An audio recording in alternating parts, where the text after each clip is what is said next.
उसमें एक टॉपिक था जिसके ऊपर बहुत लोगों ने लाइक किया हुआ था और वो चाहते थे कि वो टॉपिक हो, लेकिन हो क्या रहा था, मेरे जितने भी सेशंस हुए हैं उसके बाद में जैसे ही मैं पूछता था, एक तरह की वोटिंग होती थी कि भाई कितने चाहते हैं कि टॉपिक होना चाहिए, तो फीमेल्स के हाथ ऊपर नहीं आते थे, या 2-3 फीमेल्स अपने हाथ ऊपर करती थी, बाकी मेल्स ऑलमोस्ट सब अपने हाथ ऊपर करते थे।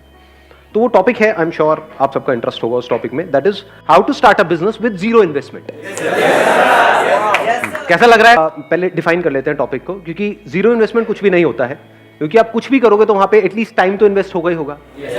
तो टाइम की तो अपनी वैल्यू है ही, प्लस आप यहां पर भी आए तो सिर्फ टाइम इन्वेस्ट नहीं हुआ, थोड़ा बहुत तो पैसा भी इन्वेस्ट हुआ है। तो इसको पहले डिफाइन कर देते हैं, जीरो इन्वेस्टमेंट का मतलब क्या। मे बी से 10-20 हज़ार रुपए, इतना तो ठीक है, इतना तो हम अफोर्ड कर सकते हैं सब लोग, एक काम करने के लिए, अपने फ्यूचर के लिए, अपने करियर के लिए, ठीक है। तो अगर 10-20 हज़ार रुपए के अंदर अंदर हमको कुछ करना है, जो शुरू छोटे लेवल से होगा ऑब्वियसली, क्योंकि हम ज्यादा इन्वेस्ट नहीं कर रहे, लेकिन उसको बड़ा बनाना है, तो वो कैसे होगा, ये आज के सेशन का हमारा टॉपिक है। सुनने में ये ऑलमोस्ट नेक्स्ट टू इम्पॉसिबल लगेगा, क्योंकि 10-20 हज़ार रुपए क्या होता है, बिजनेस सिखाने के नाम पे लोग आपसे ले लेते हैं 20-30 हज़ार रुपए। तो 3 लाख रुपए दे दिए मैंने तो कुछ नहीं सीखा। एक मिनट माइक देना था।